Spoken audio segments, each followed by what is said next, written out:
Hello, Carl Boniface. Welcome back to another hopefully informative video where we'll talk a little bit about what's been going on over the off season. But first off, I just wanted to say thank you very much for the feedback we've had on the first video that we did a few weeks back. I've had a few people make comment about that, reach out and ask some questions. So I appreciate the feedback and the fact that some people are enjoying it and watching it. So what we'll talk about today is three things that are happening in the off season as we prepare for the next events. The first one is tidying up the motor, as obviously we had a little bit of damage last time we ran it, so we'll talk about that. A bit of a project we've been doing on the transporter trailer, because it's not just race cars that need love, it's also the transporters.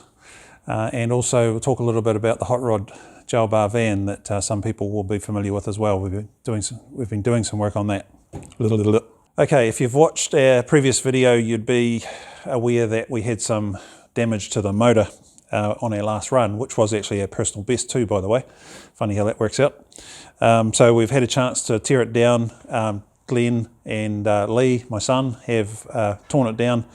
We've put it in the machine shop, checked things over properly, and what we found is that, well, we knew that it ran number 2 bearing, and we thought we knew why, and pretty much it's been confirmed that we've got a twist in the block. So we've got torsional twist happening with the application of horsepower, because the old cast iron Chevy wasn't made for 2,500 horsepower, obviously.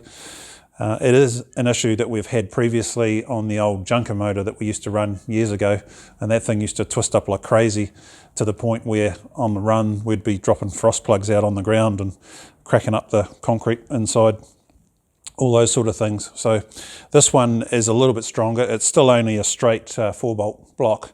Obviously splayed caps would be much better. And I did actually have a block with splayed caps several years ago, quite a few years ago actually when I think about it. It was a 2-bolt block that had been machined for splayed caps, and it would have been ideal, but I blew it to bits in Muscle Car Madness several years ago, a Rangiora, firing it up for the crowd before we even got it on the racetrack to run. Blew the corner out of the block and it was still running with 2 pistons going up and down, so we might do a little bit of a video on that at some stage as well. But with this one, we're going to stick with it for the time being. As I said, it has a twist in it. It's actually a bit of a banana twist through the block.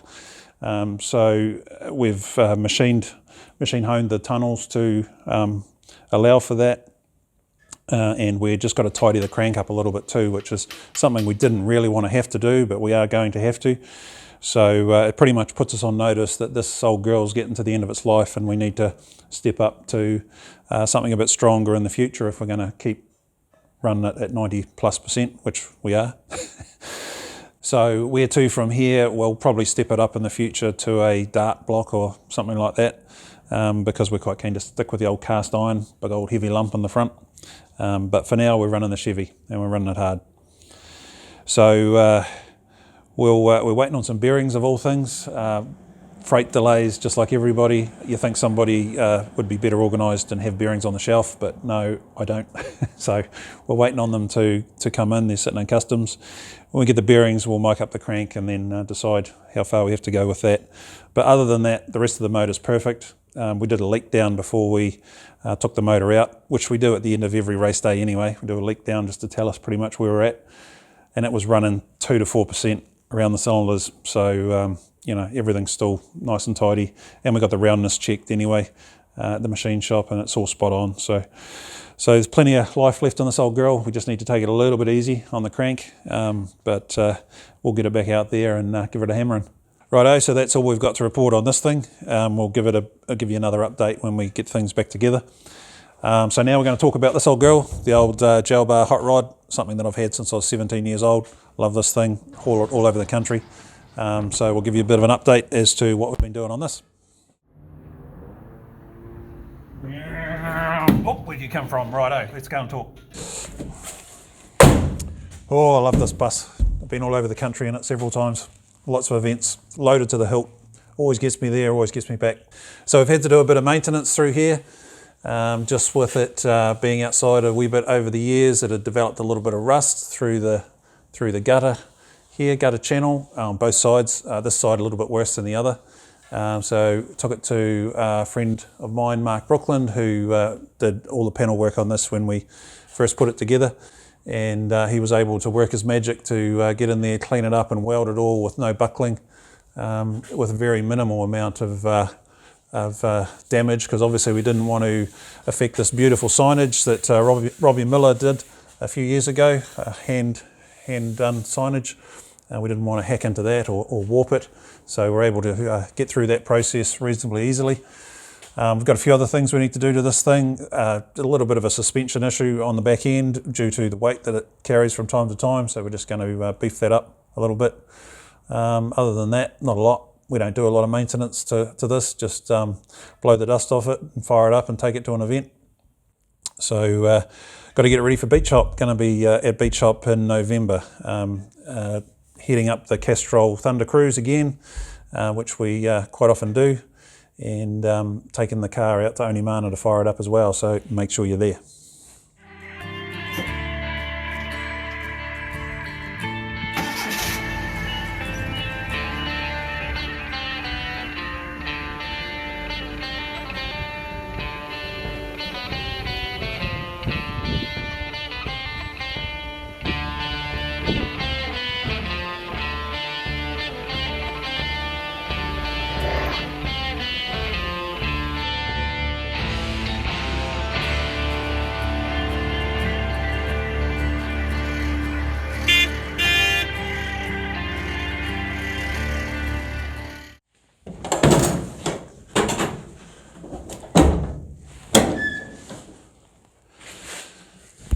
Right, so the trailer. Well, don't have the trailer here, so I can't stand in front of it and tell you all about it, but we've got some photos up and some videos. You'll be able to get an understanding of what we've done. Built the trailer about 18 years ago, and it's been a great decision, probably the best one I ever did, for us to be able to race remotely away from Invercargill. We can accommodate 6 people in it and around it during race weekend, and of course we've got all the tools and parts that we need to keep the car going. So it's our workshop on wheels, our home away from home, and we love it. So comes a time where you've got to spend some money on it and keep it in good order.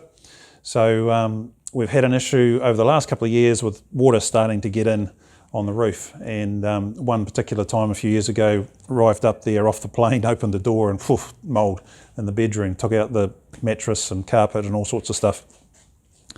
So we tidied that up and have been kind of managing it along over the last couple of years, but thanks to Ross Chader from Tauranga, has his own fiberglass business, City Fiberglass. He was able to help us out, and Dino Anderson gave us a shed to work in. And I went up there and spent a week, and we put a whole new roof, a layer of fiberglass over the top of the trailer, which doesn't sound like a big deal, but this thing's 11.5 metres long. So the first stage was obviously to prepare the surface, and well, we wash the trailer regularly, we don't wash the roof, and it was just covered in baked on gunk, really. So I was up there with a sander for hours and hours and hours, sanding the surface, getting it ready. Even did a little bit in the rain until such time as I got a tingle in the arm to tell me to stop. So once I got all the preparation done, all the dusty work finished, we were able to put it into Dino's shed, and had to mask the whole thing with plastic so that when we put the resin on the roof, it doesn't run down the walls and leave damage. And also obviously wanted to look after Dino's shed, so he had drop mats and everything around on the floor. So having somebody like Ross guide me through this process of redoing the fiberglass on the roof was invaluable, really. Many years or decades of experience, obviously, in the field, and has the know-how and the shortcuts to be able to make the job pretty seamless in terms of getting it done, but obviously done to a high standard too, so we shouldn't expect to have any problems with that again for a long time. So laying the fiberglass on the roof is a real art form, and I got pretty good at it towards the end. It is pretty straightforward at the end of the day. and particularly being a flat surface too made it reasonably easy. We did actually make a mould off the Vega funny car body when I first brought it in from the States, and that's hanging right above me at the moment on the roof, so we might do a bit of a video on that at some stage as well. So with the fiberglass on, it was then time to tend to another few jobs that are on my to-do list. The thing about having it all based out of town and only having limited time either at the racetrack or maybe I might sneak a day afterwards to be able to do a few jobs, there's just never enough time to tend to all the jobs that need to be done on the race car, let alone the trailer and bits and pieces. So got stuck into the to-do list and knocked a couple of things off, mostly painting and cleaning things that had been neglected for a long time. So it's a bit better than it was when we raced last time. Blech.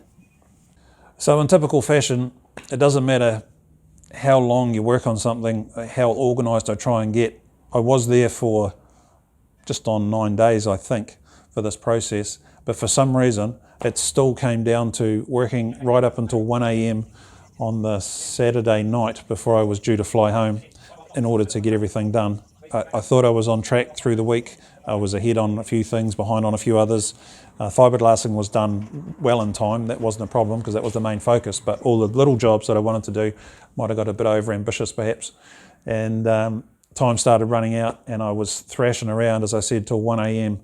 to get things tidied up and get everything back in position so that I could hop on the plane, which I had to get up at 5 a.m. anyway to get on the red-eye flight back to Invercargill, and come home completely knackered, just like a race weekend. So you think I'd learn and be a little bit better organised, but that's what it takes to do these things. Okay, that about wraps up another episode of the Nitro Flashback Files. Woohoo, we're racing along. That's number 2 in the bank. We'll get to work and make another one and hopefully get it out in a few weeks' time. In the meantime, thank you very much for watching. Hopefully you found something in there that was at least partly interesting. We'll try and keep it informative. Let us know if you've got any particular questions that you'd like answered, or you want to know anything in particular about what we do and how we do it. You give us some ideas, we might be able to come up with some content for you. But until now, signing off. See you next time.